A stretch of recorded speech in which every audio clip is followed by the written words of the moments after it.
we've been in the business of Korean dry grocery, like pantry items, for over a decade. And we import a lot of your very common Korean like snacks, chips, instant noodles, all sorts of dry pantry grocery items. And we kind of saw a white space, a void that needed to be filled. And we also noticed the increasing popularity of Korean instant noodles, Korean ramen, and Korean flavors in general, like even Korean culture, because you see in the movie Parasite that, won an Oscar, they make this like instant bowl of instant noodles in the movie. And so people are just all over anything Korean flavored. So we thought, you know, these flavors that we love that we're using in our cooking on the daily, we thought people stateside would enjoy these flavors too, with the increase in popularity of Korean culture and Korean food. And we decided, hey, let's package it up and market it and sell it as something super versatile, multi-purpose, multi-use. And that's how this kind of came to be. Hello, everyone, and welcome back to Retention Chronicles. I'm psyched for our episode today. Cheryl and I met at the Sweets and Snacks Expo here in Indianapolis. I think, when was it? I feel like I've lost track of months. May. May? Okay. So we're recording this in August. It was a great show. We were just talking about it before we press record. And honestly, we were saying like an amusement park. It felt like it doesn't really feel like a work conference just because it is so fun. Everyone's so energetic there, and the food industry in general is very nostalgic, but then you have a lot of new players in the scene that make it very novel and fresh. So welcome, Cheryl. Please tell our audience who you are, why you're in this seat today, and what brings you here. Sure. Yeah. I was in Indianapolis and I met Mariah. We were there with our brand, Hoxy.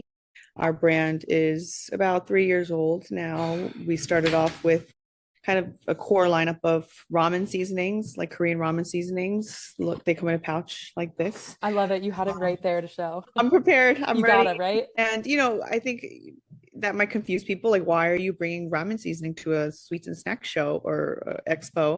But, there are all sorts of ramen flavored snacks, whether, it's nuts, trail mix, popcorn, pretzels. And so I think our seasonings are applicable to all of those different snacks. And that's why we were there. And I've been with the company a little over half a year now, and I kind of head up all of business development / strategy, also a little bit of marketing. And we've been seeing rapid growth, and I'm excited to be here. Yeah, so excited to have you.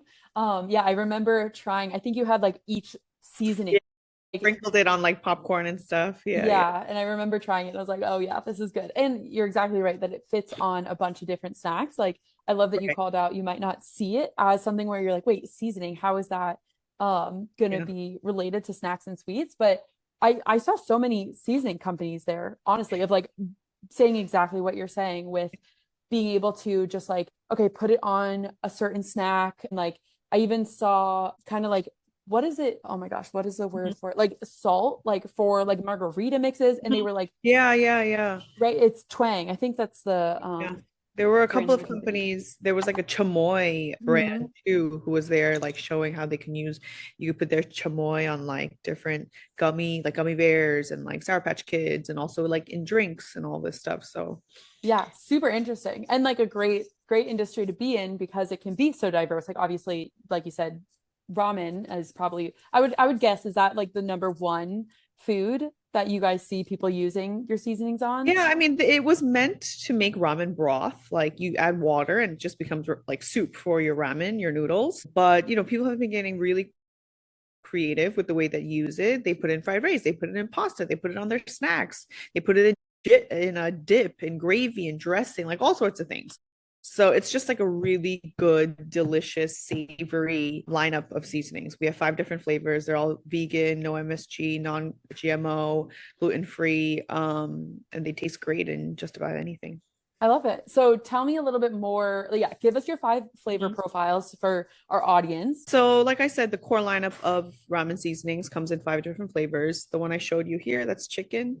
This is our most popular flavor. It's like a spicy, not super spicy, kind of just like a little bit of a black peppery kick. Think like chicken noodle soup, but like Korean and a little spicy. So that's our most popular flavor. We have beef, veggie, inferno. I actually have inferno on my desk here too. That And one's got to have some spice, I'm yeah, so guessing. this one lives up to its name. It's super spicy. And then we have hot and spicy chicken, which is meant for stir fry, and kind of plays into the whole like I don't know if you know puldak. Puldak is that like fire chicken stir fry noodle that has gone viral on TikTok. I need On to go look into this now, yeah, promptly after this or after yeah, this podcast. everybody knows fire chicken noodles, but that's kind of what that hot and spicy chicken stir fry seasoning is. So that's our lineup of ramen seasonings. But like I said, you can use them on just about anything. And then we also do have some like ready to eat seasonings, like a kimchi flavored seasoning. Again, great on pasta. We have what's called puddingkur, which is like this creamy, sweet cream butter seasoning that's really great on fried foods. And then we recently launched a dried ramen topping. So it's basically, the dried ramen, like the toppings that you get, the little packets, but in a larger pouch. And so that's kind of our lineup of products. And you can Okay. DIY and create your own dishes and your own, bowl of ramen using our products. And that's kind of the whole concept behind it. Yeah, I love that. And people will get creative, as you Yeah, said, yeah, right? Like they'll make their own dishes. And yeah. I feel like it's every other video I see online where it's just like, Like, well, you here's didn't a think about using this in that way. yeah, yeah, exactly. And you I can love that. make really creative recipes, and a little goes a long way. So this pouch is like 20 servings of ramen, but like I Can't go said, wrong. like stir fry vegetables, all sorts of things. So Yeah. No, I mhm. love that. I remember when I tried it, I was like, oh, my boyfriend would absolutely crush Yeah, these. yeah. And his birthday is actually coming up. Oh, That okay. it's been locked and loaded in the back of his brain. All the chaos. So, yes, great. Thank you. I know our listeners love hearing kind of like context Mhm. information because most of the time you're listening to a podcast, right? You're like probably driving or Yeah, doing something.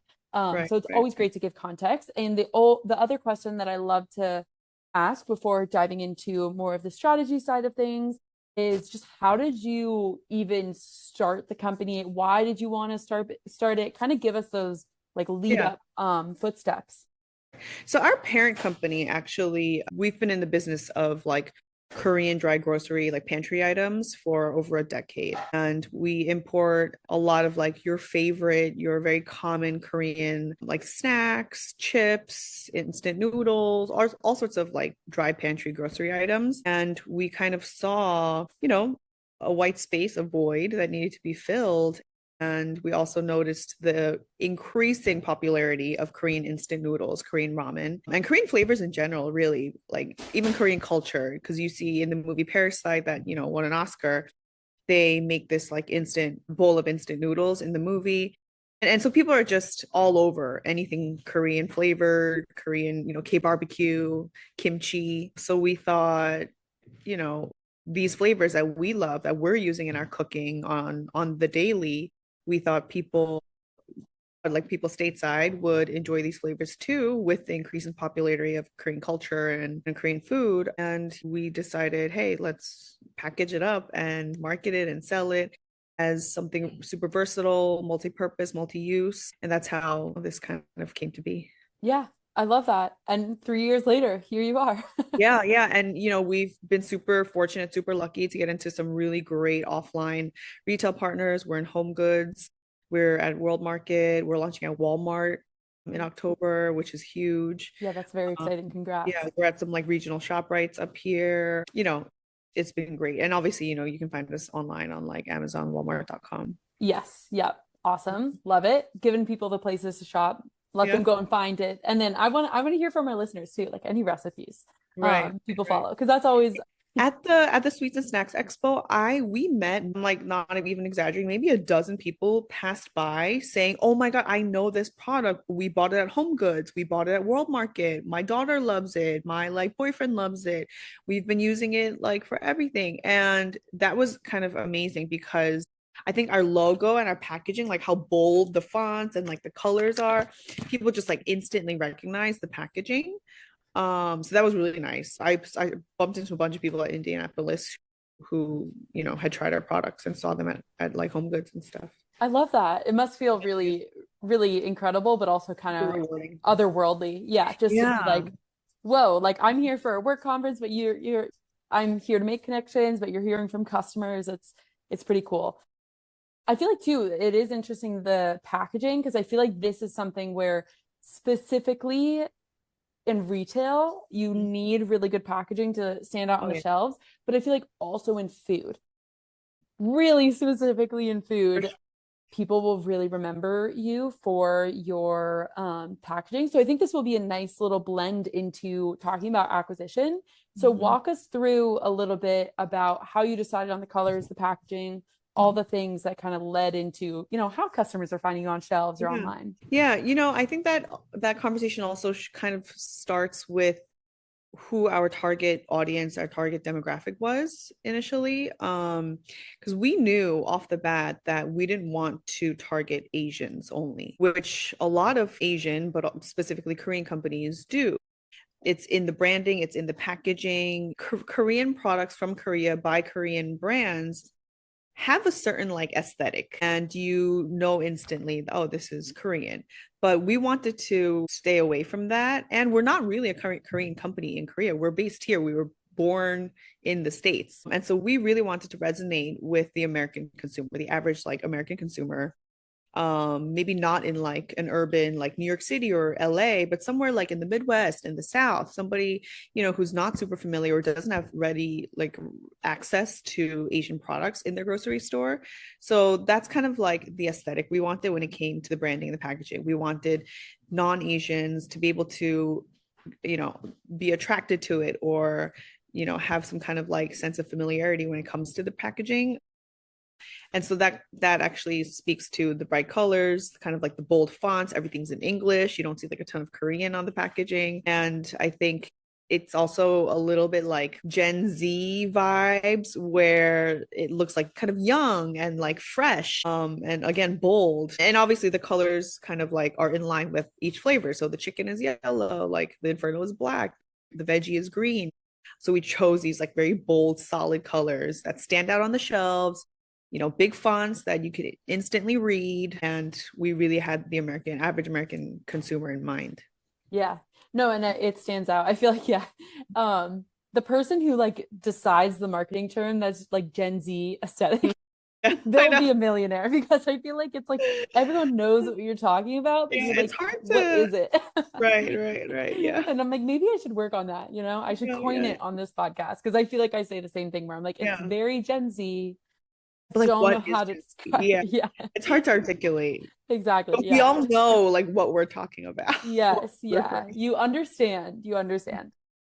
So, okay, that makes a lot of sense. Obviously, yes, target customer, target demographic, to. wanting to show that in the reflection of the packaging. And I think it's so smart when you obviously have different, like so many brands do this, whether they're legacy or they're up and coming, is just different flavors have different packaging. And there's obviously a lot of opportunity that you can with every flavor, you can continue to have a different Yeah, color, but it's right. still your brand. That's the center. So I find that very fun. Okay, now having talked about kind of target demographic, were there any like details with packaging of like different iterations? Did you test them at all? Like, do you think it'll change in the future? Do you have any more details in there that Yeah, so when it comes to the packaging, they're all pouches. They're resealable, portable, resealable. You can carry them like when you go camping, bring them like on a trip, that type of thing. They also have like holes poked in them, which I know is kind of random, but also very specific to like grocery stores, because you can hang these as opposed to like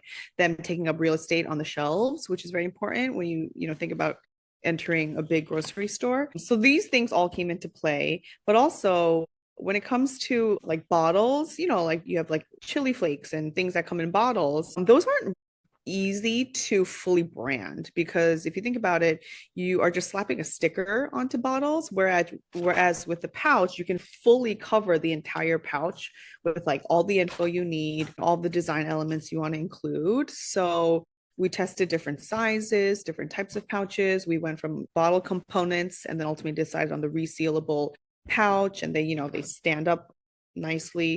So all these like kind of small details were all considered when we made the ultimate decision to go with this type of a pouch. tags is that okay? So is that necessarily like priced differently in different retailers than shelf space, or is it kind of still equivalent? I think like when it comes to like the SRP, it should be the same, but I think when it comes to like the different types of like promotional pricing or the different like pricing structures that you have to take into consideration later on, like marketing budget, that type of thing. I think that sort of comes into play there, but not so much when you're just deciding like, what price point you want to sell it at. Yeah. Okay. That makes sense. Yeah. Very, very interesting. Those little things Yeah, that you yeah. think about, right? With package design and the whole, so you can hang it or have it be a standing bag. And also you Um, can like, stick a spoon in there as opposed to you have to like shake it out of a container or out of a bottle. These little details, I think, speaks to the experience of using seasonings, especially seasonings that you're not familiar using. I feel like with like red chili flakes, you know how much you want on a slice of pizza. You know how much is gonna be okay for your like bowl of, whatever it is. This seasoning, which is still fairly new to the average American consumer, you want to be able to have them have control of how much they're putting into a dish. So being able to put like a little teaspoon in there was kind of also something that was important. So all those little details, I think, you realize add to like the user experience when it comes to yes. Yeah, for grocery. sure. Yeah, and also to make a great point, like most of the time, it's funny. Most of the time when you see a bottle, you're expecting it to be clear so you can like see Mm, inside, but a right, bag, you don't have any of that right, connotation. right. So I was just also thought that came to my mind with the kind of the real estate that you have on the packaging when you Exactly. do it in a Yeah, bag versus a bottle. Okay, right. sweet. Well, next I like to kind of talk about just how do customers hear about you, customer acquisition, whether that's like customers telling you directly, oh, I found you, through a form or something Mhm. like that. I found you through this retailer or this ad or whatever X. I love hearing, operators walk through how are people hearing about you? Yeah. Yeah, like I said, our parent company has been in the business of selling a lot of different grocery items online for a very long time, very successfully. And so when it comes to our online strategy, like, Amazon, Walmart.com, we've kind of we have enough experience to be able to like put this product on Amazon and sell it, whether that's through entering the Vine program and getting reviews and putting enough inventory in there and making sure that people are, getting as much information that they can from the product page through like the different contents on the product page. So that part of selling, I think, and acquiring customers came easy to us because we've been doing it for so long. But then you get to the offline and also like social media, and these days TikTok shop is kind of, again, we go back to the Gen Z thing, but TikTok, you have to be on TikTok shop if like you're targeting the Gen Z customer, right? So that was kind of something that we didn't have as much experience with, but we were really lucky that the home goods buyer instantly saw our product at like the fancy food show a couple years ago and was like, this is interesting, I want this on my shelves. So very luckily we got into some offline channels that we didn't even expect, and our products performed really well. The sell-through rates were really good. The buyers were like, yeah, people are just, it's flying off the shelves. So all the flavors got into all of the stores. They have like, almost 1,000 stores nationwide. And I think that was kind of our first real like face to face with customers offline. And again, that came by chance. It was a blessing. And that led to, like World Market and some other accounts. Like I said, we're in some regional ShopRites, we're going into Walmart. So that offline strategy really has been happening organically. And we're so fortunate. And now, we're starting TikTok shop. We're trying to ramp up our socials, Instagram and TikTok. We're pumping out content. And I do think that that's a really important piece of the pie that we don't have just yet, but we're working towards gaining. Because, like I said, I do think that this is very Gen Z friendly. And I feel like the influencers that we're reaching out to, we've been doing like influencer seedings and stuff and trying to get some UGCs. I do feel like everybody really appreciates the product, how they look in the videos, how they look, on camera, and also just how easy they are to use and to create content with. So, TikTok shop and getting customers there, I think, is kind of like the next step now. And we're really excited. We built, a beautiful website, e-commerce site a couple of months ago that we launched And we're really not doing any like crazy marketing just yet or advertising, but people are finding us. And I do think that's a combination of like, you know, us trying to be as active as we can on social, plus them finding us offline, plus like, you know, we've been on Amazon. So it's like a combination of all that, just organically driving traffic to our website too. But we plan on doing, you know, so much more. So there's always more we can do. Yeah, I love that. No, there's so much to dive into. So thank you for that. I just want to call out because some of our listeners might not be familiar. Like the Amazon Vine program is you can invite customers to like review products for free and like kind of get through that initial maybe like I don't know, X amount of time frame where it's like you can start to, you know, find your way on Amazon. So yeah, I definitely feel like for especially CPG and food, like this is reviews, like flavors, products, people want to see other people's reviews before they, you know, purchase them. So is there any tips or anything for someone who, you know, hears this podcast episode and they're like, oh my God, why am I not a part of that program? Is there any like things you've learned along the way that you'd share with someone? About the Vine program specifically? Yeah.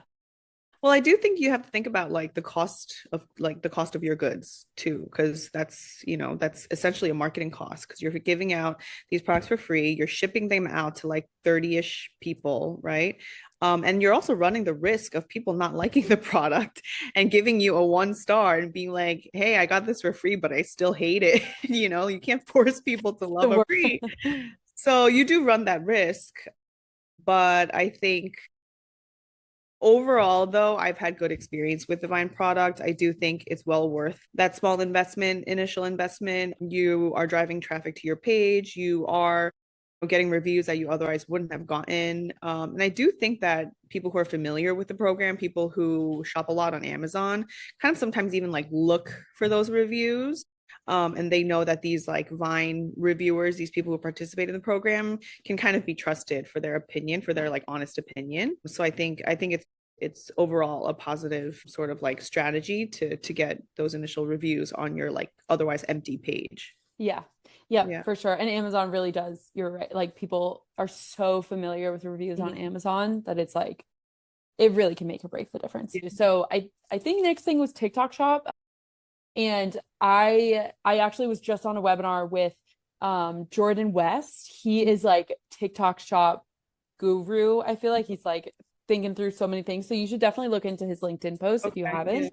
And I'll just summarize basically what he was talking about, where it was orchestrating a blitz day for TikTok Shop. And so I don't know if you've like seen that before, but it was basically, you know, having whatever amount of creators, influencers that you have and seeding them product, but telling them like, hey, please don't post until this day. We're going to be getting everyone to post on this day. So it creates like a blitz effect. You see a bunch of different videos.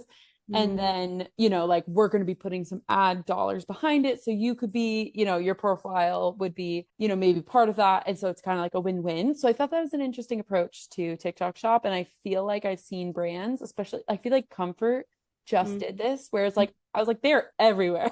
Like today, all of a sudden you're like hit with a whole bunch of videos of the same thing. Yeah. So there's definitely like pros and cons to it, but I feel like especially if it's on a scale that isn't like massive, then it could be really cool. So I just wanted to put that through there and ask you kind of the same question of, you know, now that you're ramping up more on social and trying to really get to that, you know, Gen Z TikTok audience, what would you say to anyone in our audience who is like, okay, I know I need to be there, but I'm not, like, how do I start to ramp up that channel?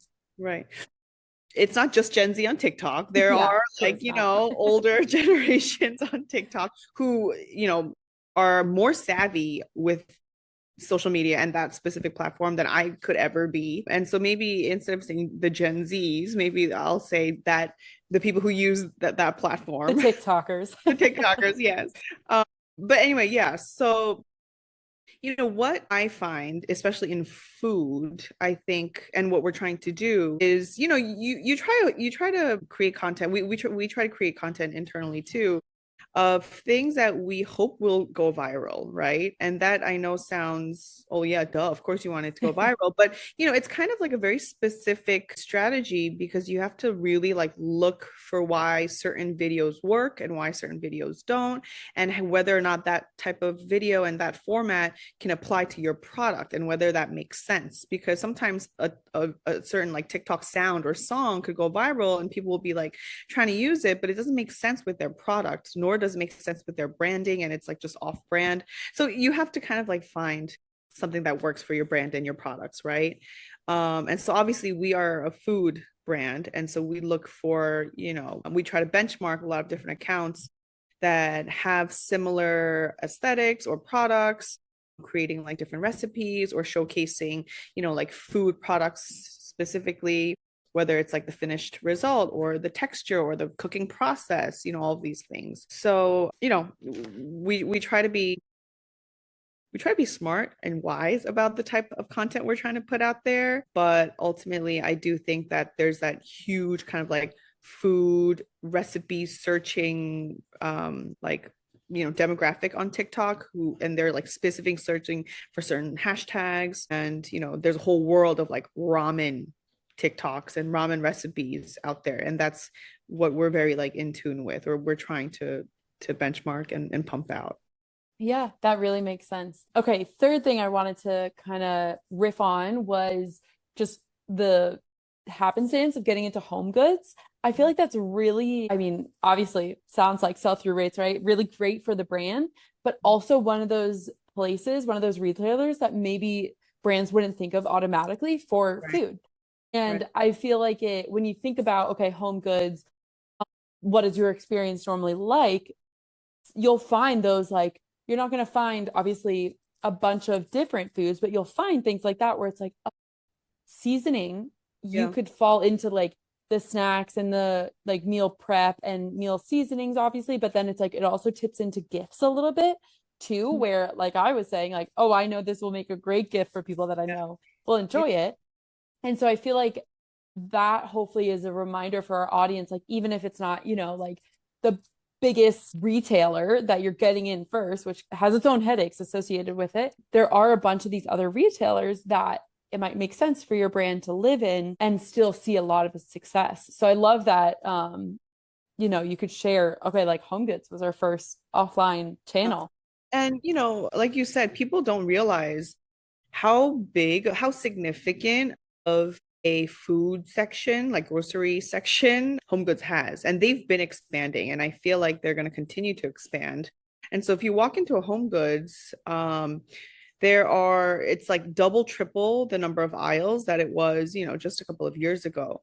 And you see products from, and the thing that I really like and appreciate about Home Goods is I don't think I've ever really seen a brand that I've like seen before at just a regular grocery store on the shelves at Home Goods. They're always stocking and curating a really unique, diverse, global, international selection of items that you like probably never thought you needed, but like you really wanted buy. So that's what I think their buyers do an excellent job at. And I do also think that they are very in tune with like pretty, like they know what looks nice on the shelves. And they offer a great value, right? So anything that you find in the grocery in the pantry, section at Home Goods, it looks pretty, you want to buy it and put it on your shelf at home, but also it's at a great price too. So, with all of those really awesome like attributes, I think people have been finding that shopping for like food items at Home Goods is actually quite nice. And like Yeah. you said, because they're so special, they're really nice to gift. And it's like stuff that you would never find anywhere else, that people might not buy for themselves when they go grocery shop. And then they discover like something really cool and really useful and really delicious. So it's nice. But Yeah. we got really lucky, like I said, with Home Goods. And that's the other thing too, because we see it sell through, we also realize like, hey, people do shop at Home Goods for food stuff, like there actually is a huge customer base, that's going to Home Goods and checking out all the stuff they have in the grocery aisles in the Yeah. section. That's really cool. It's a great call out because, yeah, you wouldn't necessarily think that. But like, I know a lot of founders and operators who are in the food space where they might be like, oh, yeah, I haven't really like seen that, or even met buyers there too, right? We Right. go to these conferences and Yeah, oh, it's not fun. like a consideration. It's never like a top target for people. But I do think that if like the pricing is right, your margins are, they're okay.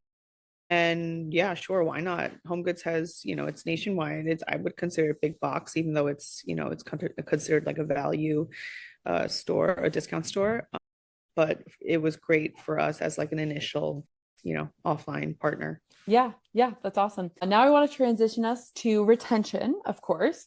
So tell us about once obviously your customers have met you either offline or online, they'll retention will look different, I would imagine, for both those customers. But sometimes people are like, nope, they're the same. So tell me a little bit more about like how you guys think through retention. We launched our website just a few months ago. And even on Amazon too, I think, we're like now just ramping up Amazon. I feel like we're seeing a jump in our sales all across the board, really offline and online. So now is the perfect time to have that conversation about retention. I have all of these like ideas and thoughts about like email marketing, for instance, or like, being able to have really solid, like emails that go out, like automated emails that go out to retain customers and to bring them back and to be like, hey, did you check this out? Well, you bought this last time. What about this one? There are email marketing strategies that I really believe in that I want to start implementing. So there's that kind of online piece of it. And then, with the offline, if you are close with your buyer and the merchandising team, you can team up to create offline strategies too, promotional marketing strategies that can help retain customers. But also, like I said, when it comes to kind of like specialty stores like Home Goods, I feel like people who go to Home Goods, they like love Home Goods. They're so loyal to Home Goods, for example, right? But also like World Market too. People who love World Market, they'll go to World Market every weekend. And I think as a brand, you have to find the retailers who have that loyal customer base who will work with you on a budget, on like the marketing and the promotions that will help you bring customers back, that will help you keep customers excited and looking out for new things and, loyal to your product. And again, with TikTok, with Instagram too, I feel like people who discover you on social media, you have to create a community. And that community is kind of everything when it comes to retention via like your social media stores, like, TikTok shop or whatever. People are looking for, oh, well, am I still vibing with this brand? Are they still doing fun, cool things? Do I want to visit them to see what new launches are coming out? Do I want to subscribe to their newsletter? So you want to keep them excited via, really good content, really cool new products. So there's kind of like that piece. And then, obviously, obvious like loyalty programs like rewards and points and all of that too is another big piece that you can tap into that we want to tap into. And because our product is you can go through a pouch of ramen seasoning fairly quickly. I feel like if you cook at home quite a bit, you can go through this in a few short weeks. And so, that returning customer will be coming back to purchase more frequently. And if you're giving them enough recipe ideas, and like I said, you're putting out more content about how to use the product, they're going to be using up your product even quicker, even faster, thus, coming back and purchasing more. So it's like everything is a cycle, everything is connected. Yes. But you just want to be diligent about, staying on top of all of these things. Yeah, and such a great point. With I just want to hit on before we like kind of break it up of to different channels. Because I feel like having your product be consumable, you almost bake in retention, where obviously with brands that you have a product that's made to last for a certain amount of years or made to last forever, right? Like the retention is going to be a different play than retention with a consumable. So I always like to throw that reminder in there because it can be easy to be caught in the comparison game. And I wanted to walk through kind of each of those specifically because obviously I'm a fan of customer retention. That's why I do this podcast. And I think it's so interesting to hear what brands have to say, or just see how they're approaching customer retention. So let's start with email marketing first. You obviously have your marketing emails and then transactional emails. I more sit in the transactional email space, you know, with my full-time job. So that's where I get to see, well, with my job with the brands we work with, right? It's like we're on the transactional email side, but then me as a marketer, it's like, okay, I'm writing the promotional email. So I feel like I see kind of best of both worlds, but walk me through, you know, are you going to be mainly doing like drip sequences, cross sells, upsells, any details that you can share there would be interesting. Yeah. I mean, you know, the great thing about our brand right now, our product lineup right now, is that everything's sort of connected. They're all kind of like related, right? We have the ramen seasoning, they come in different, you know, flavors. And then you have the ramen topping, right? And then you have the ready to eat, like sprinkle, like kimchi, and, you know, I talked about the cream butter, pudding curry seasoning. So everything is sort of like one great package, if you will. So cross-selling is not too difficult. And also, I do think that once you try one flavor, you're always kind of curious about the next flavor, in my opinion. And consumables, to your point, they are much easier to cross-sell than, you know, non-consumable. And so when it comes to, you know, a product or a customer who's, let's say, on your website and only interested in like the chicken or the beef, I feel like that initial interest is enough to kind of like hook them onto something else. And so we're looking to, you know, maybe do like targeted pop-ups or like website pop-ups or something that you can like add to cart, like those functions that can help people kind of buy the entire collection and realize that everything makes sense together and they all kind of like fit together. So I think that part of our product lineup, we're, you know, it's beneficial to being able to cross sell, you know, like kind of across the board. And that way people can be like, well, I tried the chicken and the beef. I didn't try the veggie. Let me try it this time, you know? So that sort of like marketing mentality, I think, is something that I always am aware of, or try to keep in order to, you know, have our customers experience like everything. Of course. Yeah. No, and that's why we could have a whole podcast episode just on email marketing, right? Yeah. Like there's so many gurus out there who have like, okay, do this, do that, try this, blah, blah, blah, like A/B test. There's so much that you can do, right? And yeah, it's why it's fascinating, right? And like you can use those metrics to look back, see what's performing, all that stuff. Walk me through kind of how you think about promotions in store. Obviously, this is a D2C focused podcast, but there's a lot of brands who are both, right? Offline, online. You know, there are retailers that do a lot of promotional activity. They have coupon books, they have newsletters, they have like offline and online newsletters that go out, like printed materials, all sorts of things, right? But then there are retailers who have none of that. Home Goods is actually one of the retailers that do not have any of those things. And I think it's because they offer value, right? So people see the value and they don't really need to be convinced otherwise through extra coupons or extra like promotional activity. But I will say that I think Home Goods, they do a really good job of kind of circulating the products on the shelves and making sure that visibility in store, like in-store visibility, is like, you know, at a peak at all times. And World Market too, I don't know if you're familiar with World Market. World Market too, they have a very specific setup in store that they use. And it's like they have like a whole like metric and like an equation when it comes to how they display the products in store, and like which countries are where, and they're adjacent and just juxtapositions to like, you know, a certain type of, you know, they're in like a certain category or a certain region. They have like, there's a science behind it's it. Math. Basically. Yeah, it's science. Yeah. Right. And so that's what, so, you know, because they're not doing a lot of promotions or a lot of like, you know, coupons and things like that, they have all these other things that they do to promote the items and to reach their like loyal customer base. And I feel like it works because their customers really appreciate and understand, like really realize that they're utilizing all of these strategies. And I know that World Market also does like, you know, really cool like in-store displays, and that from a small brand is really nice because they're not asking for money out of your pocket. They do it kind of on their own. So finding a retail partner like that who does it on their own, like, is awesome. But again, there are also a lot of grocery stores who ask for like $1 zillion for all these promotional marketing activities.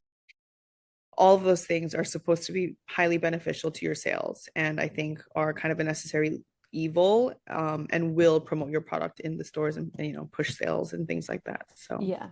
Yeah, there's a lot of hidden, yeah, a lot. hidden fees, hidden agreement, all the things that go on that you would never know as a consumer unless you worked in the industry. So yes. Okay. I am gonna wrap us up because I want to make sure we are almost at the top of the hour, which is crazy. I want to Yeah. make sure that you're out of here, all the things. But this has been so fun. Thank you so much for joining the show. It is truly my favorite part of my day. So thank you, Cheryl. It's been great. Thank you. Thanks, Mariah. So fun. Check Yes, out we love it. hoxynation.com. Love it. Love the Shameless plug. plug. Yeah. Yes, gotta get it. Alrighty.